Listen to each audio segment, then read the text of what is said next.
2008 itu kayaknya titik terendah keluarga kami. Aku berdoa, aku ingat banget di meja belajarku, ya Tuhan, aku mohon aku menang. Kalau aku menang dapat hadiah bisa bantu mamaku bayar uang sekolah gitu. Dia selalu memohon-mohon sama kepala sekolah gitu, Pak, bantulah saya, aku sih nggak punya uang. Aduh, ini kalau ngomongin aku nangis. Maria tuh saat jam istirahat makan siang di sekolah itu memilih tidur di kelas. Bukan karena apa, tapi nggak ada uang jajan. Aku adik-adikku gitu sih. Nanti kadang-kadang aku ngintip ke atas, adikku lagi ngapain ya. Dia juga sama kayak gitu juga.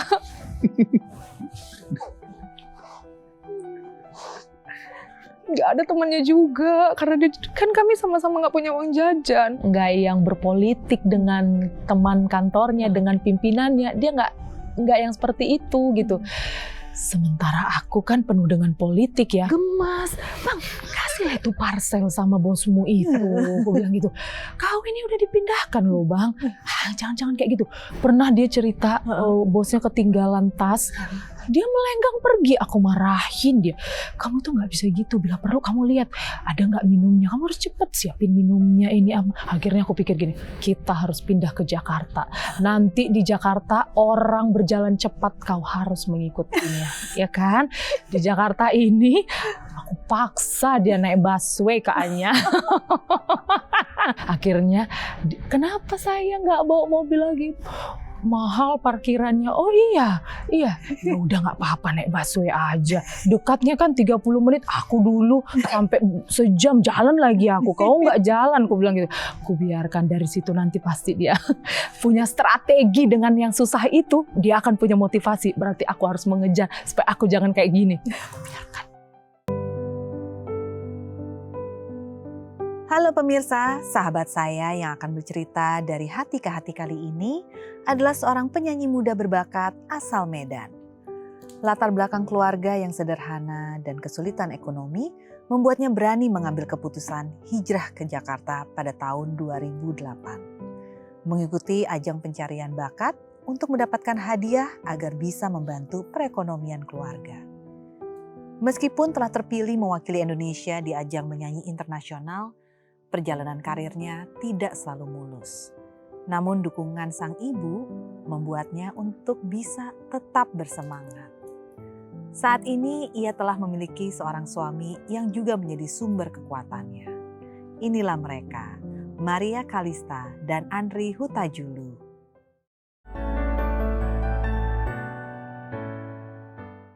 Hai, selamat datang.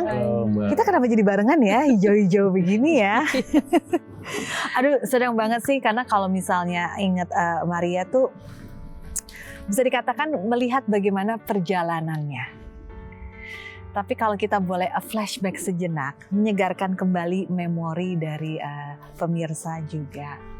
2008 itu memang ajangnya emang 2008 ya? 2008 kayaknya. Time flies ya? Ya, aku masih 15 tahun tuh usianya. Yang saya tahu, pilihan Maria untuk bisa hadir di dalam ajang tersebut bukan karena dorongan ingin terkenal. Nah, bukan. Itu yang membedakan.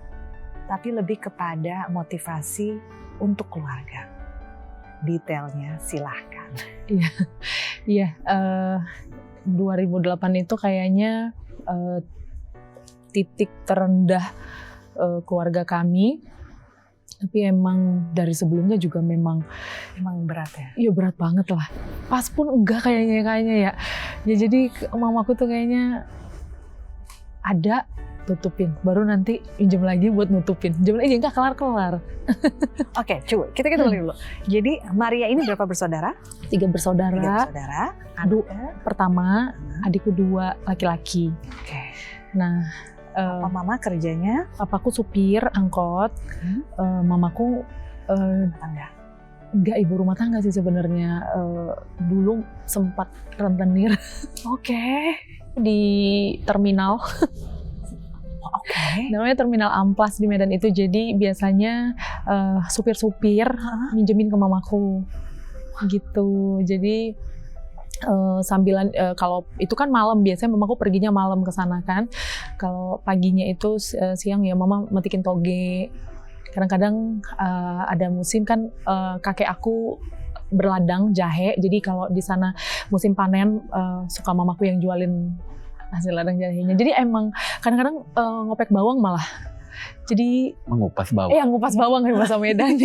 Jadi semuanya emang dia kerjakan, kayak apa yang dia lihat bisa dia kerjakan ya emang kemampuannya ya tenaga dan kemauan aja udah gitu. Kalau mungkin kalau pikiran secara intelektual nggak ada gitu, jadi tenaga dan pikirannya tapi dia tenaganya dikasih gitulah, kemauannya gitu, kerja keras gitu ya. Jadi semuanya dikerjakan sama mama, tapi ya memang karena kami pun sudah mulai beranjak dewasa dan banyak kebutuhan. Waktu itu aku mau masuk SMA, jadi udah nggak, kayaknya mamaku lebih kayak ini sih, kayaknya kelilit utangnya itu udah numpuk. Jadi rentenir 1, rentenir 2, 3, 4, karena mungkin nutupin ini dipinjam dari sini. Jadi udah kacau balau karena memang sempat juga dia jualan pakaian gitu ke Pekanbaru. Kayak dikreditin gitu, tapi memang kayaknya orangnya nggak bayar, jadinya numpuk lagi gitu, sampai akhirnya tiap hari orang datang ke rumah ganti-gantian. Ya itu tadi ya, itu kayak aku pernah cerita aku diajarin bilang mama pergi ya gitu, padahal keadaannya ya. Iya, padahal dia lagi. Tapi mamaku orang yang sangat bertanggung jawab sih sebenarnya. Dia nggak pernah kepikiran untuk kabur. Iya, dia selalu bilang sama orangnya, sabar ya, nanti aku kasih, sabar dulu, aku cariin dulu. Tapi ya memang mau dari mana cari, memang penghasilannya ya bapakku cuma supir gitu. Ya udah akhirnya aku ngelihat lah kompetisi Mama Mia itu. Aku kayak tiap malam lihat mamaku kan nangis, mama kenapa? Iya aku nggak tahu lagi ini gimana bayarin utang ini. Dan tapi aku tuh kayak udah selalu dinasehatin mama gitu, dikasih masukan sama mama, diingatkan terus sama mama, nggak apa-apa aku ngutang-ngutang, yang penting kalian sekolah dan bener ya nak sekolahnya gitu, supaya kalian jangan susah lagi kayak aku gitu. Itu selalu diingetin sih sama mama. Jadi kayak aku tahu bahwa ya mamaku ini susah begini, susahnya tuh karena berupaya untuk kami. Dan sebenarnya waktu kami kecil sebenarnya kayaknya nggak ngerasa kurang banget sih jajan kayak gitu-gitu, karena ya mamaku selalu bilang, selalu mengupayakan gitu, kayak sekali seminggu kami bisa nge-mall, sekali seminggu kami bisa pergi ke kolam berenang. Jadi sebenarnya kami masa anak-anak itu menikmati sebenarnya gitu, sampai akhirnya kami ngerti bahwa kayaknya mama kami memang memaksakan diri deh gitu. Untuk anak-anak? Iya, untuk anak-anaknya gitu. Jadi aku ngelihat iklan itu Mama Mia, ya gitu nggak ngerti. Tapi sebelum Mama Mia itu sih aku kan udah lomba-lomba nyanyi ya kayaknya. Jadi udah lomba-lomba nyanyi. Pertama kali aku ingat aku lomba nyanyi itu memang pikiranku pun sudah, aku berdoa, aku ingat banget di meja belajarku, ya Tuhan aku mohon aku menang, kalau aku menang dapat hadiah bisa bantu mamaku bayar uang sekolah gitu. Dan memang udah kepikiran kayak gitu sih dari kecil itu. Jadi karena aku ngelihat mamaku kalau misalnya ke sekolah gitu, dia selalu memohon-mohon sama kepala sekolah gitu, Pak bantulah saya, jangan sama uang sekolah anak saya, kasih kurang lah Pak gitu. Aku sih nggak punya uang. Aduh ini kalau ngomongin aku nangis. Aku sih nggak punya uang Pak, tapi aku pengen anakku ini pintar supaya jangan kayak aku. Aku pengen anakku pintar, apapun ku upayakan biar anakku sekolah gitu. Ya udah, akhirnya kita bisa sekolah di tempat yang sebenarnya kalau dari segi ekonomi nggak mungkin mamaku bisa nyekolahkan kita di sekolah itu, tapi selalu beruntung karena keberanian mamaku. Aku sekolah di Medan itu di SD aja aku udah di Santo Antonius.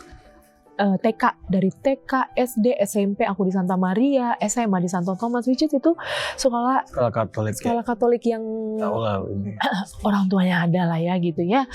Jadi bahkan sampai ke sekolah itu mamaku nanti jemput aku, nungguin aku, dia bawa togenya di tempat nunggu orang tua. Tapi aku nggak pernah malu gitu kok, pulang ya udahlah namanya. Karena kan dia harus ngejar, sehari harus ngejar 15 kilo. Tapi kan dia harus bagi waktunya ngantar jemput kami gitu kan. Jadi sambillah dia bawa, sambil nungguin aku, nanti aku ngeles ditungguin, dia sambil metik toge. Kembali lagi waktu, berarti kan Maria ini memang dari kecil sampai dengan event Mamma Mia itu benar-benar pure di Medan. Di Jakarta Kak, audisinya aja pun di Jakarta, nggak ada di Medan. Jadi kita mendaftar itu kirim formulir pendaftarannya itu kan waktu itu masih pakai tabloid gaul, itu harus kirim ke Jakarta. Jadi harus kirimnya via pos kan, cuma ada pos belum ada kayak sekarang ini udah macam-macam itu kan. Jadi kirimnya via pos dan tulisnya masih tulis tangan. Terus waktu daftar tapi Maria lagi di Medan tuh. Di Medan. Masih di Medan. Belum ada inisiatif ke Jakarta. Jadi belum. Dari Medan melihatlah kompetisi. Iya, naik pesawat pun nggak pernah. Ke bandara pun kayaknya nggak pernah, itu pertama kali. Di umur 15 tahun. 15 tahun.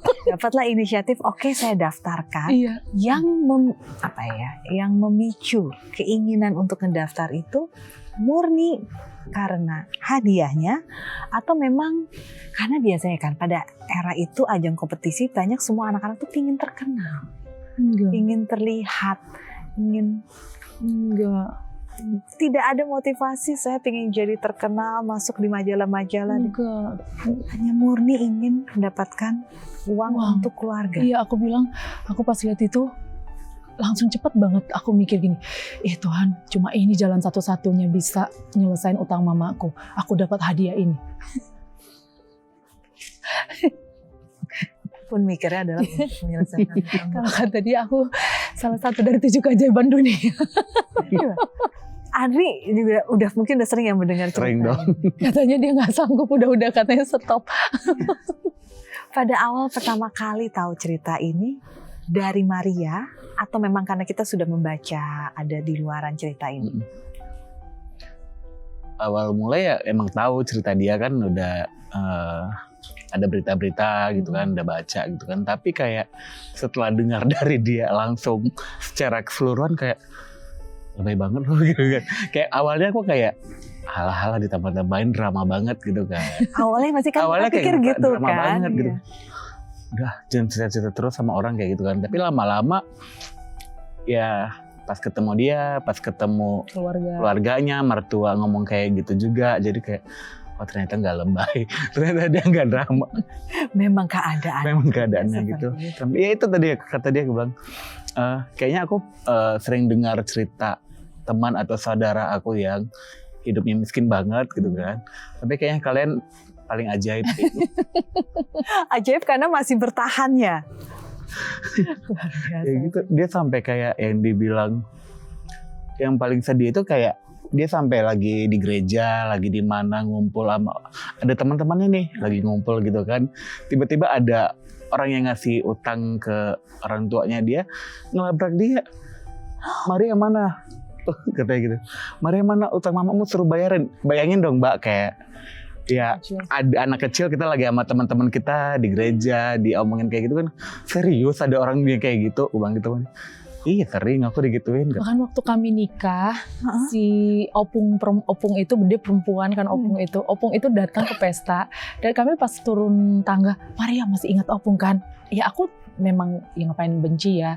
Iya ingat opung gitu. Karena kebetulan famnya dia sama mamaku. Oh iya ingat opung. Kayak mananya mamamu itu? Belum dikasih sisanya. Aku sama adikku laki-laki pas cerita, ih ada aja ya kak. Dia bunganya masih dia ingat. Untung mama kita baik bayarin pokoknya. Jadi bunganya itu masih dihitungin sama dia. Sampai kita nikah dikejarin loh. Itu kalau bukan kekuatan mental dan keteguhan hati sih luar biasa sekali loh. Untuk seorang anak harus ikut memikul beban keluarga. Itu kan bukanlah hal yang, kalau kata-kata bukanlah hal yang mudah itu kayak terdengar ringan ya. Tapi itu adalah hal yang berat sekali. Berat.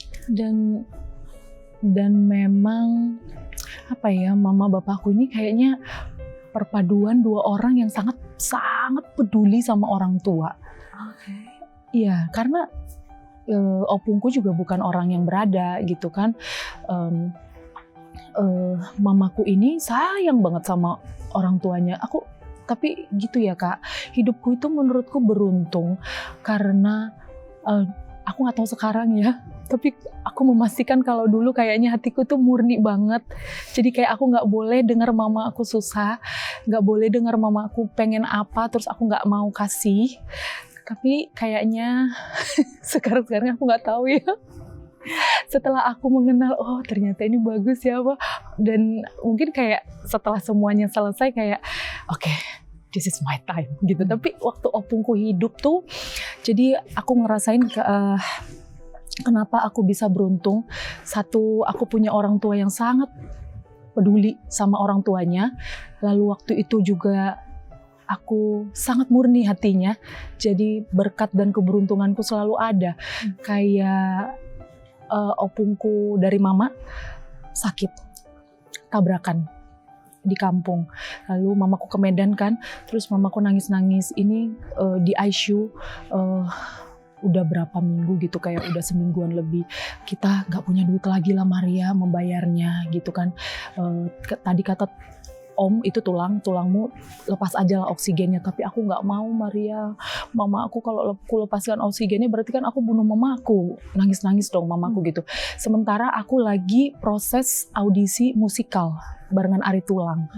Yang musikal ini hadiahnya, budgetnya honor kita tuh besar.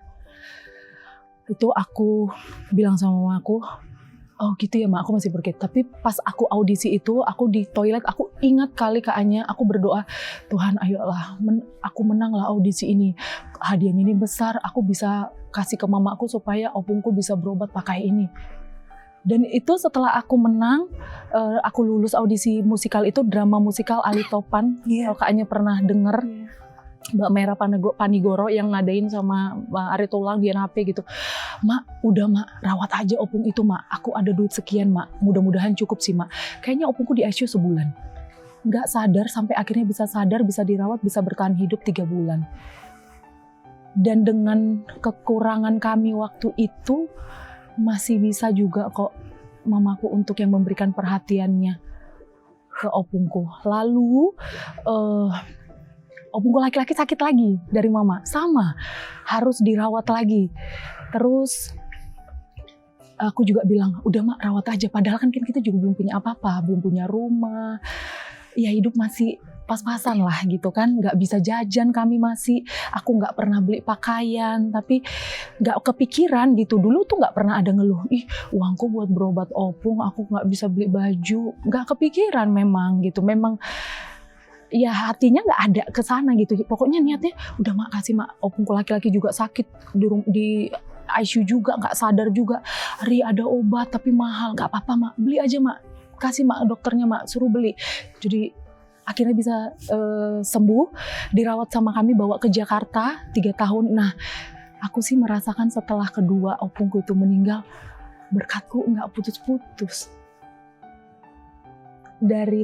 Dari tempat tinggal yang satu, aku bisa kasih lagi tempat tinggal yang lebih layak buat mama bapakku, dan gak putus-putus. Banyak orang-orang yang sayang aku yang tiba-tiba kayaknya acara ini gak penting dia ada aku, tapi dia adain aja ada aku. Tapi ya kayak gitu, pokoknya kayaknya aku ngerasa orang yang panggil aku nyanyi bukan karena mau ngelihat Maria Kalista artis. Asli aku kayaknya gak kepikiran gitu, tapi kayaknya mereka memang pengen ngasih aja sama aku gitu. Sangat rendah hati. Enggak, tapi emang kayak gitu deh. Tapi ya itu, aku ngeliat bapakku mau merawat mertuanya. Jadi kalau aku sama mama kerja, bapakku kan opungku lumpuh, udah nggak inget apa-apa, udah harus ke kamar mandi dimandiin, dibantuin gitu. Kan bapakku mertua, tapi bapakku mau. Makanya aku ngeliat, ya Pak, semoga nanti pas Bapak tua, anak-anak Bapak, mantu Bapak bisa sayangnya sama Bapak kayak Bapak sama mertua Bapak gitu. Dan ya udah, terakhir kemarin nenekku yang dari Bapak juga meninggal, kayak aku ngerasa, yes, aku udah selesai. Kalau kita mendengar cerita perjalanan hidup Maria, mungkin bisa dikatakan fase anak-anaknya, walaupun sekuat tenaga dari orang tua Maria untuk menjaga dan memberikan yang terbaik, tapi Maria tetap sudah harus membuka mata terhadap realita hidup bahwa ya memang banyak sekali beban-beban hidup keluarga yang harus bisa kita kontribusikan, baik itu secara mental maupun sampai anak umur belasan tahun sudah mulai berpikir saya harus bisa cari uang, saya harus bisa membantu keluarga saya. Pastinya Anda bisa membayangkan seperti apa rasanya, seperti apa posisinya Maria dan adik-adiknya pada saat itu. Tapi satu hal, saat kita mengenal Maria saat sudah berhasil menjadi pemenang di ajang kompetisi Mamma Mia, hadiahnya waktu itu berapa ya? 100 juta. 2008. 2008 itu banyak banget. 100 juta. Jadi itu modal kami di Jakarta, modal awal kami untuk pindah ke ibu kota. Wah. Tapi apakah habis itu semuanya lancar atau aduh kayak langsung jawabannya aduh. Seperti apa sih kehidupan setelah mendapatkan sorotan dari ajang kompetisi itu? Ya cukup buat makan, cukup buat sekolah. Ya udah sampai di situ aja, bahkan jajan pun nggak pernah bisa. Dan aku ya kayak harus nahan malu juga kan, kayak teman-temanku mikir artis glamor, tapi aku kan naik angkot. Ke sekolah naik angkot, kemana-mana naik Transjakarta, naik bahkan sampai kuliah, sampai kereta. Iya, bahkan sampai kuliah pun walaupun aku udah nyanyi kan harus diirit-irit. Kalau aku tiap hari bawa mobil, bensinnya, tolnya berapa, jadi aku naik kereta api aja.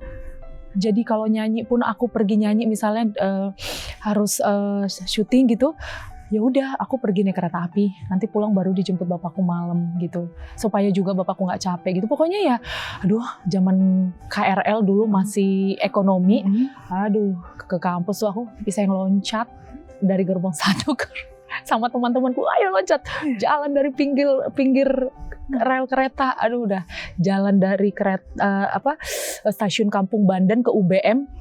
Itu aku jalan sih setiap hari kalau kampus. Jalan kaki? Iya, karena kan kalau nyambung nggak ada angkot, terus kalau mau tiap hari mau naik Gojek mau berapa duit? Di kampus aja nggak jajan. Dan itu adalah saat kamu sudah menyandang predikat ya public figure artis. Iya, udah waktu itu udah presenter silet malah. Yang kalau misalnya jam makan siang di TV itu di silet tuh wajahku di kantin itu semuanya. Tapi pulang aku harus naik angkot kok. Sampai ada temanku yang kadang-kadang nebeng temanku, sampai yang kadang nyinyir, lu pulang naik apa ini? Iya nebeng gitu, nebeng lagi katanya. Ya udah gitu ya, kayak ya gimana ya. Tapi memang aku nggak minder dan nggak yang gimana sih, karena prinsip aku itu yang penting adikku sekolah, yang penting adikku sekolah yang bagus. Karena kalau nanti kami sekolah bagus, adikku kerja, kelar lah ini semua masalah ini.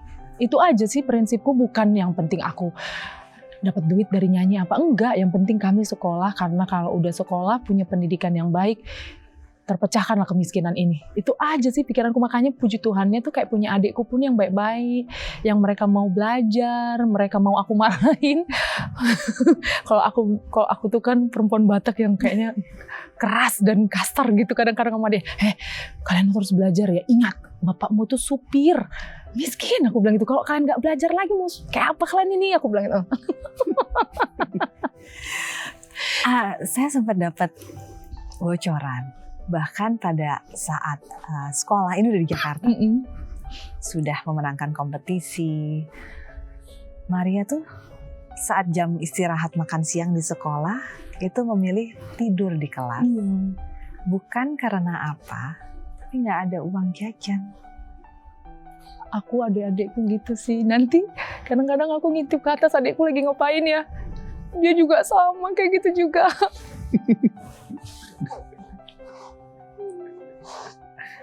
Gak ada temannya juga, karena dia kan kami sama-sama gak punya uang jajan. Jadi dia juga gitu tiduran. Kayaknya makanya sekarang adikku badannya gede banget ya. Kayaknya dia udah bisa jajannya makan semua.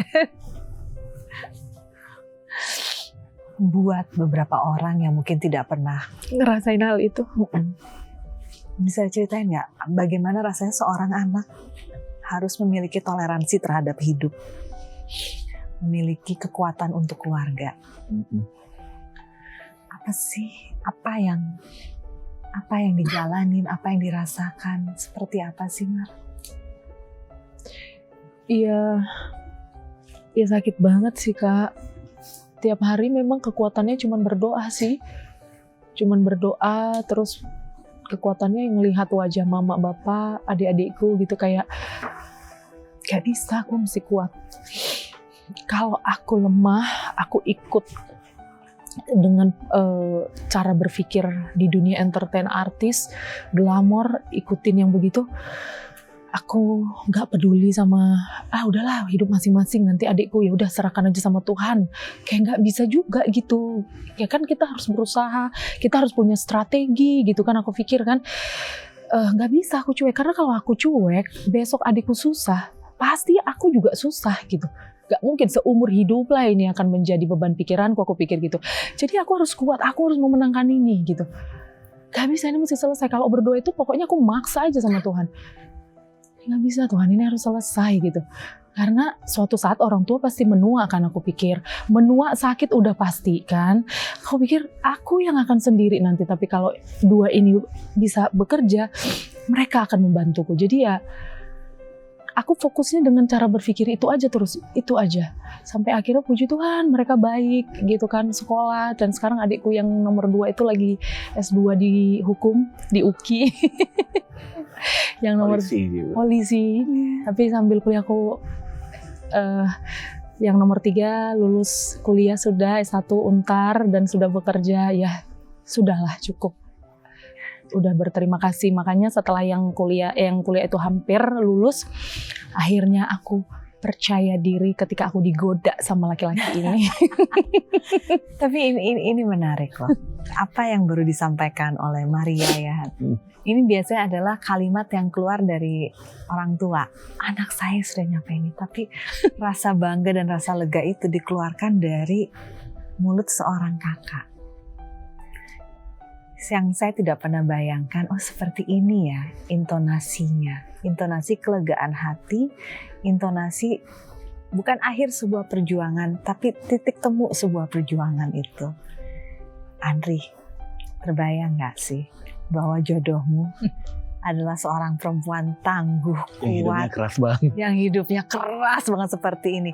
Dan jujur ya, Maria kan ngeliat ke sini. Saya yang bisa mengintip bagaimana ekspresi Andri pada saat dirimu cerita. Cara Andri melihat tuh sebuah rasa sayang yang dalam banget.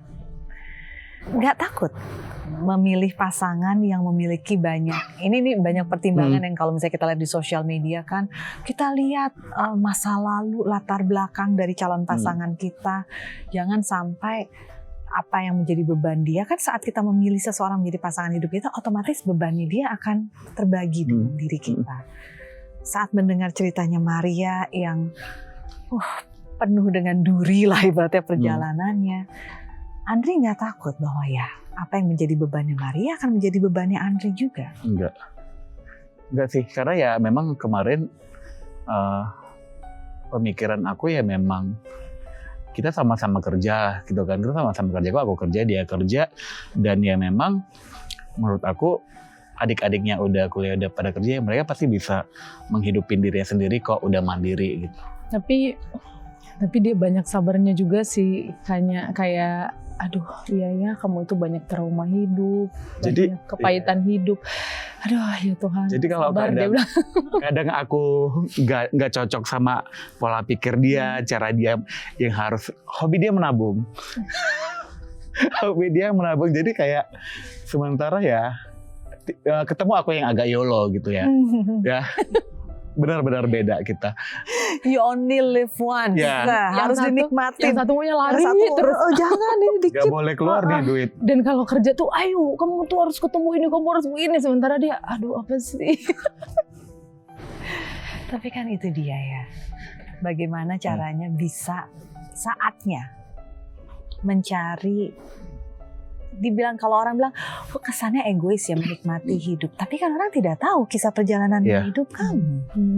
Pada saat anak-anak lain saat sekolah memiliki support dari keluarganya untuk menikmati masa liburan, yang kamu pikirkan adalah bagaimana caranya saya mencari uang untuk keluarga.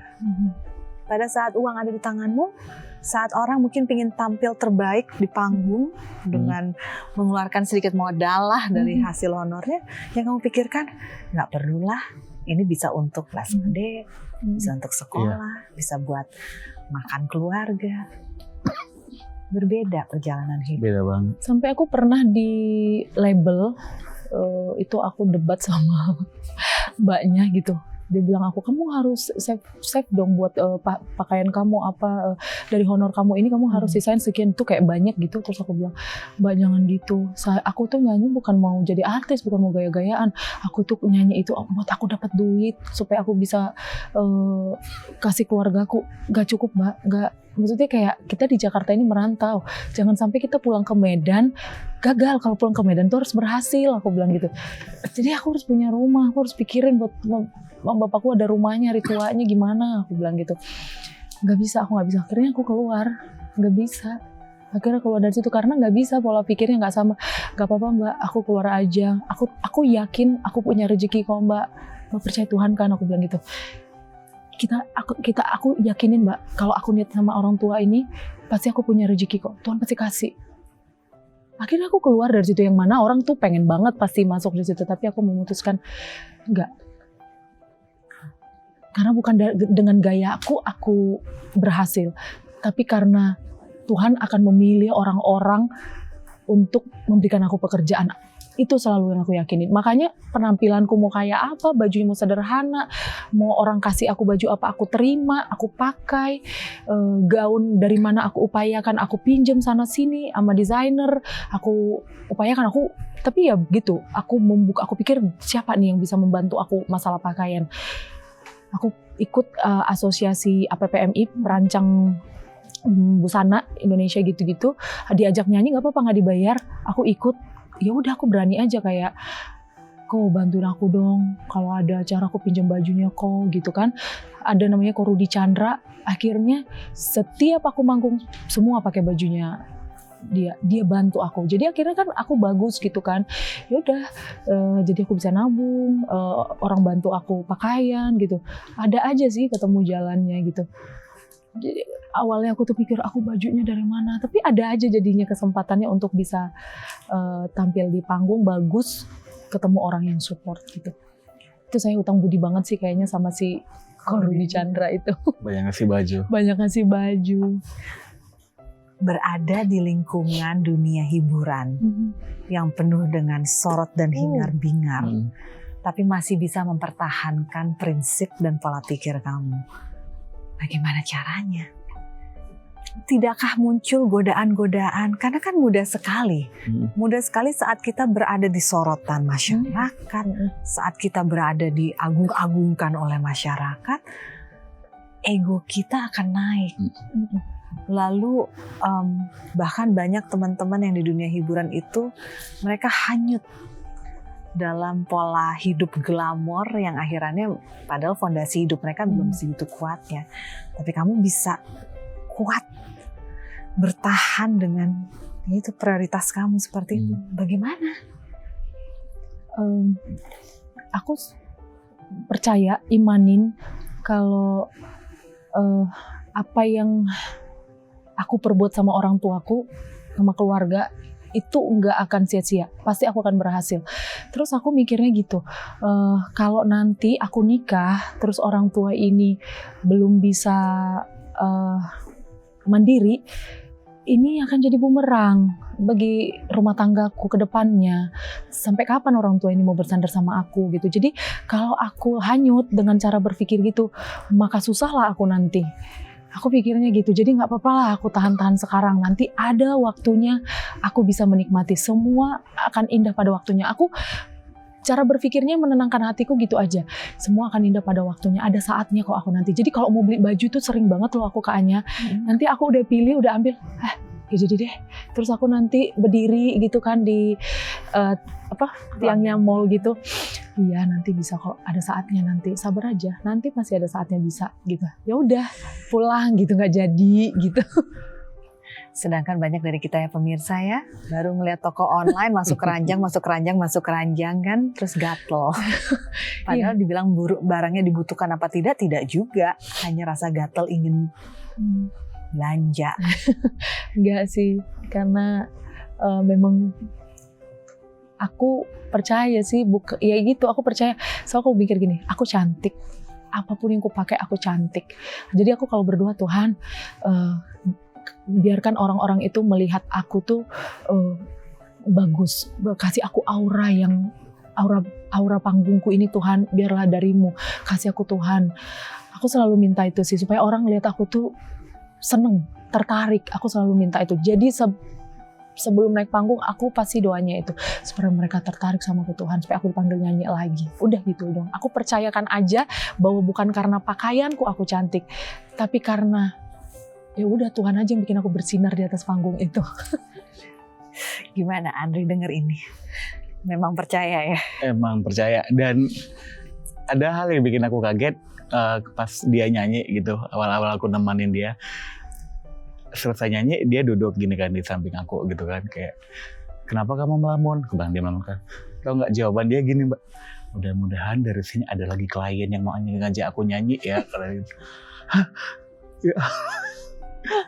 Sementara kan gue, ya kalau rezeki ya udah, gue bilang itu ngapain sih terlalu diharapkan banget lagi, gue bilang gitu. Dia bisa gitu, mudah-mudahan ada klien baru lagi ya dari job yang ini gitu. Terbayang kalau pekerjaannya by project seperti itu ya, Iya. harapannya akan ada lagi. Dan kayak kalau ketakutan dia sekarang itu lebih ke, kalau penyanyi itu kan nggak selamanya gitu mbaknya, kata dia kan. Kayak apalagi banyak penyanyi-penyanyi yang muda, yang lebih muda-muda, yang baru muncul gitu kan. Kayak jadi rasa takut dia itu lebih ke situ kalau menurut aku sekarang. Ntar kalau aku nggak nyanyi lagi, aku nggak ada uang gimana gitu, kata dia. Terus sama ini sih, Selalu kayak merasa kurang gitu jadi. terus kayak dari usia kayak 25 gitu selalu mikir gini kan, aku kan kalau nyanyi itu kayaknya nggak kayak anak-anak sekarang lah ya, mungkin kayak cepet banget ngikutin ajang pencarian bakat gitu, jobnya banyak gitu ya. Kalau aku tuh kan dulu itu nyanyi memang karena aku ngoyo dan mau aja gitu pergi ke pelosok-pelosok itu, sampai ke perbatasan aku Kak. Perbatasan Indonesia Malaysia yang udah di ujung, yang tak bersinyal, yang harus udah ditempuh 10 jam jalan darat, masih naik speed lagi gitu, yang kayak Yang dari Ternate ke sana naik kapal berapa lama lagi? Iya, naik speedboat lagi, tapi kayak ya nggak, ya udah rezeki yang ada. Ya ini ya nggak apa-apa, capek gitu, emang harus capek gitu kan. Jadi kalau teman-temanku yang lain aku lihat kayak nggak ada sih yang mau. Iya, pasti berpikir aduh dengan perjalanan apa nanti ada resiko di jalan. Terus dapatnya cuman segitu, pasti kan gitu. Kalau aku ya udahlah gitu ya kan. Ya ambil aja gitu kan, itu kan berkat gitu kan. Jadi karena mungkin perjalanannya dari dulu udah capek, udah jauh, jadi kayak sekarang tuh mikirnya, aduh, aku bilang sama dia, sekarang aku udah nggak lagi lah ambil ya bang, udah cukup kayaknya. Sudah, sekarang aku ambil pekerjaan yang menyenangkan hatiku aja lah, aku bilang. Dan dia, ya terserahmu aja katanya. Dan dia pun bilang, udah lah nggak usah lah gitu. Nggak usah dipaksain. Ya puji Tuhan lah, kayak akhirnya pun dapat suami yang sabar ngadepin aku. Yang tidak terintimidasi. Iya. Karena memang banyak kegagalan dalam sebuah hubungan adalah apabila mendapatkan perempuan yang strong, yang kuat. Biasanya pasangannya atau laki-lakinya, suaminya tuh ngerasa lama-lama agak-agak terintimidasi juga ya. Tapi ternyata sinergi dari kalian malah justru itu yang saling mengisi. Kadang-kadang tapi aku kalau ini aku cepat-cepat langsung minta maaf sih, kayak ya mungkin belajar juga ya, aku harus belajar turunin tensiku. Terus kadang-kadang kalau ini galak juga ya. Kadang kayak malah aku sering kaget gitu loh, kayak kayaknya ini nggak harus berantem deh gara-gara ini gitu kan. Kayaknya nggak harus dibahas, kayak harus sepele gitu. Iya. Terus kayak di kantor, bisa jadi marah gitu. Terus kayak di kantor gitu kan, dia kan orangnya tulus banget aja gitu, nggak yang ngejarin orang, nggak yang berpolitik dengan teman kantornya, dengan pimpinannya, dia nggak yang seperti itu gitu. Sementara aku kan penuh dengan politik ya, mungkin kalau nggak strategi, strategi. Aku suka gemas, bang kasih lah itu parcel sama bosmu itu, aku bilang gitu. Kau ini udah dipindahkan loh bang, jangan-jangan kayak gitu, bang.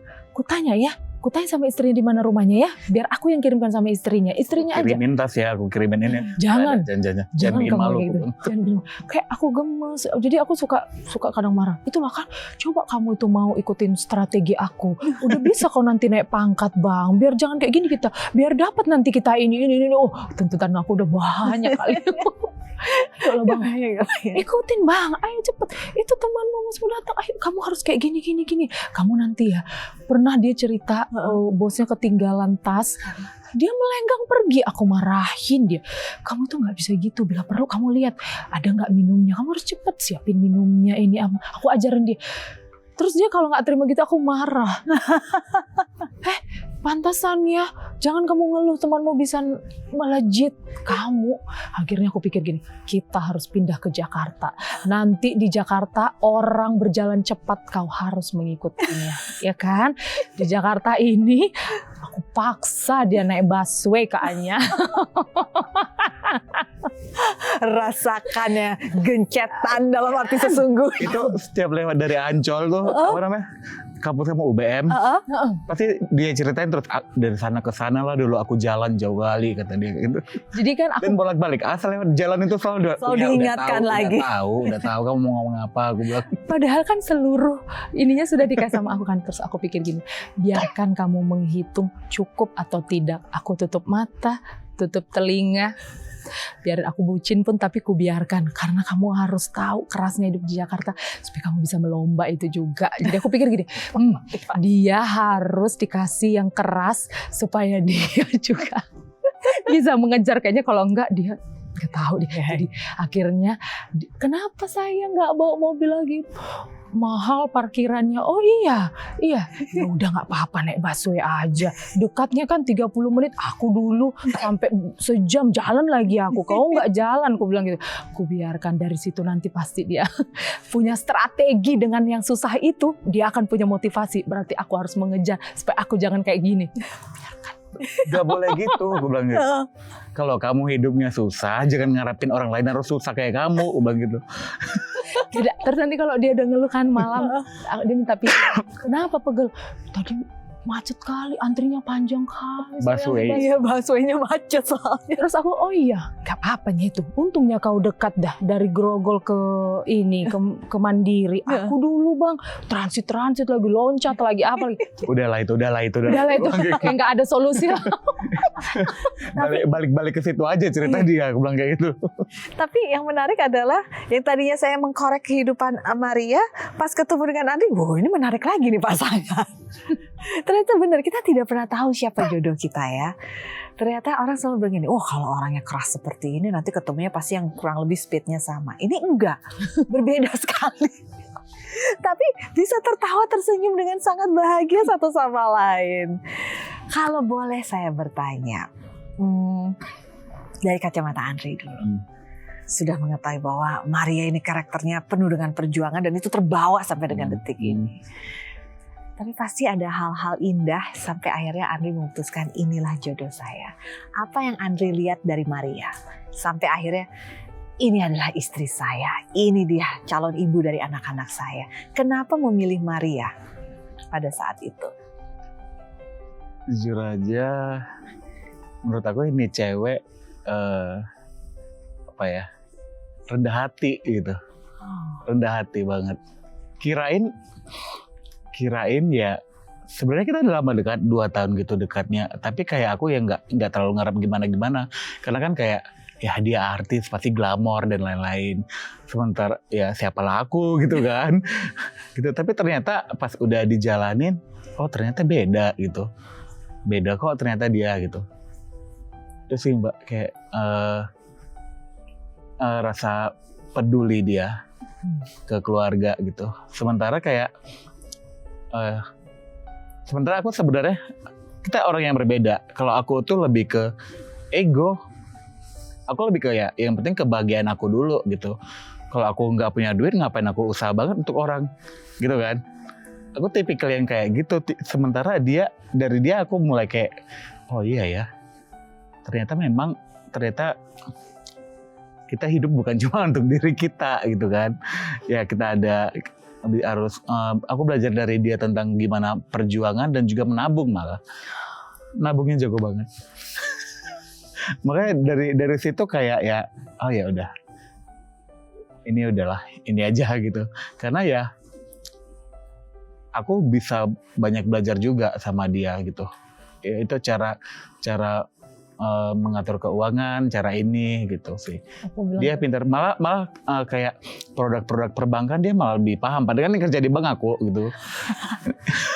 Aku bilang ke dia, hidup itu nggak boleh terus kita senang-senang. Aku bilang itu, jangan terus senang-senang, nanti senang-senang tuanya kita gimana loh. Memang sih kehidupan ini kita selalu pasti akan dicukupkan Tuhan, tapi pun kita harus berhikmat. Aku bilang itu, sama rezeki yang dikasih Tuhan gitu. Terus aku bilang, masa kamu tega jalan-jalan, tapi orang tuamu belum kok selesaikan. Aku bilang, selesaikan dulu orang tuamu. Terus dia, nggak ada lah, orang tuaku kan udah kerja, udah ini nggak bisa begitu. Aku bilang gitu. Orang tua tuh harus diberikan. Oh ini, apa namanya? Pas nikah dia kaget kayak, jadi kamu gak pernah ngasih uang tiap bulan ke orang tua? Enggak, gak ada gitu di rumah kami. Gitu. Berbeda banget ya. Iya makanya. Berbeda banget. Aku bilang gak bisa gitu, aku bilang itu tetap harus diberikan. Karena orang tua senang pasti orang tua senang, aku bilang. Gak pernah, dari awal kerja gak pernah, makanya dia kan, kok harus kaget ya? Iya, sampai kemarin dia punya kakak gitu ya, kakak, bang, jangan dulu kasih orang, ring satumu dulu selamatkan. Kalau ring satumu sudah selesai, boleh ke orang. Aku bilang, itu ada yang lagi susah mau melahirkan, itu dulu kamu bantu bang. Aku bilang, itu dulu kamu kasih, kalau kamu punya lebih kasih dulu itu. Enggak lah, kan dia sudah memilih keluarganya, biarin aja lah dia yang bertanggung jawab. Gini, jadi kan kayak aku udah biasa tiap Desember kalau kan ada dapat THR gitu kan, Mbak, aku udah biasa ke panti asuhan gitu kan. Jadi kemarin tuh uangnya udah ada gitu. Bisa-bisanya dia bilang kayak gitu. Jangan jauh-jauh. Ngapain jauh-jauh? Yang di depan. Yang depan aja keluarga. Karena memang susah banget sih kakaknya itu. Aku bilang itu susah banget loh. Yang nggak kerja juga gitu, yang aku bilang bantu itu. Aku bilang enggak lah aku. Justru kamu harus bantu dia loh. Kalau ada lebih nggak apa-apa, itu nggak masalah dibantu. Aku bilang. Lah dia kan menikah, dia mutusin punya anak ya dia tanggung kita jawab. Bisa berdebat itu. Aku bilang itu, ya dia tanggung jawab sama keluarganya, aku bilang gitu. Kayak gini kita mau pulang kampung. Sementara anak yatim siapa yang peduliin kalau bukan kita, aku bilang. Mereka nggak punya orang tua, aku bilang gitu. Sama-sama penting sih dua-duanya. Ya, ini dua-duanya point of view-nya ini kuat, benar-benar kuat dua-duanya ya. Tapi inilah yang saya lihat ya, inilah suami istri saling mengisi. Ini adalah contoh real bagaimana saling mengisi, saling memberikan pandangan yang mungkin nanti kita tidak tahu nih jalan tengah yang ditemukannya apa. Iya. Karena point of view-nya Andri benar, point of view-nya Maria juga benar. Kalau orang lihat gimana ya? Tapi dinamika dalam berumah tangga ya nanti akan ketemu nih polanya. Jalan tengahnya ini. Anak abang aku ya dia harus berjuang kerja untuk anaknya. Aku bilang, iya benar. Anaknya dia masih punya orang tua. Kalau anak-anak di panti asuhan ini siapa? Sementara aku mungkin yang terlahir dengan orang tua yang ya memang karena udah begitu keadaannya mau ya gimana gitu. Menarik sekali. Dalam tumbuh kembang seseorang, bukan kita bicara tumbuh kembang itu bukan berarti di usia anak-anak ke remaja aja loh. Sebagai orang dewasa pun kita masih menjalani tumbuh kembang personality kita. Iya. Mempelajari ketemu orang, berinteraksi dengan orang, itu biasa membuat kita melihat dunia dari sisi yang berbeda lagi. Iya. Tapi kalau saya lihat ya, komunikasi sih kayaknya hampir gak ada isu ya antara Maria sama Andri. Namun ada aja hal-hal yang perlu dibantu biar terungkap. Nah, saya mau masuk ke sini. Karena dalam ini ada beberapa kalimat yang belum lengkap, belum sempurna. Harus dilengkapi dengan apa yang dirasakan oleh si pembaca kepada orang yang dibacakan. Nah, jadi kalau Amri yang pegang kertasnya, kalimat itu adalah untuk Maria. Kalau Maria yang pegang kertasnya, itu kalimat untuk Andri. Siap-siap. Bilang yang baik-baik. Ayo ambil satu-satu. Kalimatnya di situ. Di dalam sini, diambil dulu kertasnya. Tapi jangan dibuka dulu. Yang gede. Ada warna hijau. Oh iya gitu. Oke. Ubek. Itu aja. Oke. Nah, Oke. Mau Maria atau mau Andri dulu yang membacakannya? Andri dulu deh, Ini boleh dibuka tapi? Nanti dulu dong, nanti dulu. biar surprise and spontaneous. Aha. Aku yang bacain. Iya, Iya. untuk Maria. Untuk Maria.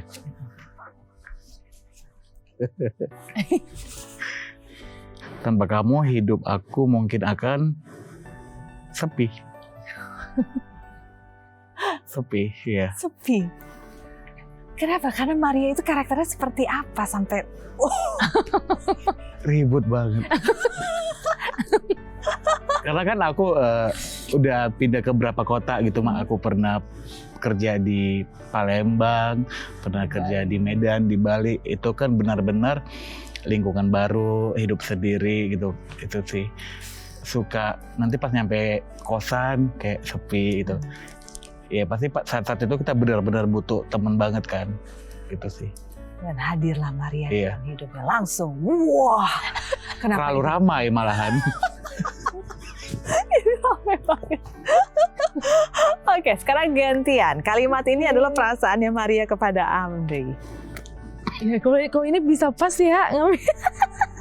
Kayaknya bener deh ya kan. Bener banget tuh. Dan kelihatannya Maria orangnya apik ya. Rapi banget semuanya tuh dikumpulin. Gitu. Oh enggak. Enggak. Oh, ini pencitraan kameranya. Iya. Malah soal itu kita aku yang lebih cerewet. Kayaknya dia banyak bersih-bersih deh. Kan saling mengisi, bener-bener ini saling mengisi banget satu sama lain. Sampai-sampai aku pernah marah sama dia. Dia bisa ikut kegiatan, ketemu orang mama, sementara rumah belum rapi, akhirnya aku marahin. Gak bisa, aku pulang kerja ini harus rapi semua aku bilang. Itu pertama kali aku marah kata dia. Ini seru banget. Oke, silakan Maria. Maaf jika selama ini aku banyak kali pun maafnya dia.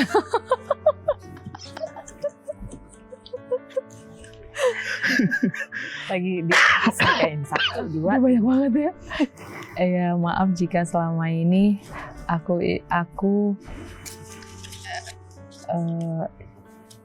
apa ya, kayak kadang sombong, jadi istri. Kayak aku tuh kadang nggak peka juga, kan dia tetap suami yang perlu disiapkan pakaiannya, yang tetap harus disiapkan makanannya, yang tetap harus diperhatikan. Kadang aku, bukan kadang, sering kayaknya lupa ya. Terus kayak aku bilang, aku udah capek kerja, aku nggak mau kayak gitu, tapi aku nyesal sih habis itu. Jadi itu sih kayak, Maafnya jangan kesini dong, kesini. iya, maaf ya sayang. tapi ya hidup aku tuh sekarang ya suamiku. Kebahagiaan aku itu ya suamiku. Teman aku suamiku. Semuanya suamiku. Walaupun dimarah-marahin. Kasih aku waktu untuk belajar. Mungkin karena kerasnya hidup, jadi bahasa cintanya adalah omelan. Baik, terima kasih banyak ya Andri Maria, sudah berbagi banyak sekali cerita dan menginspirasi bagaimana perjuangan hidup itu tidak bisa sama untuk semua orang. Yeah.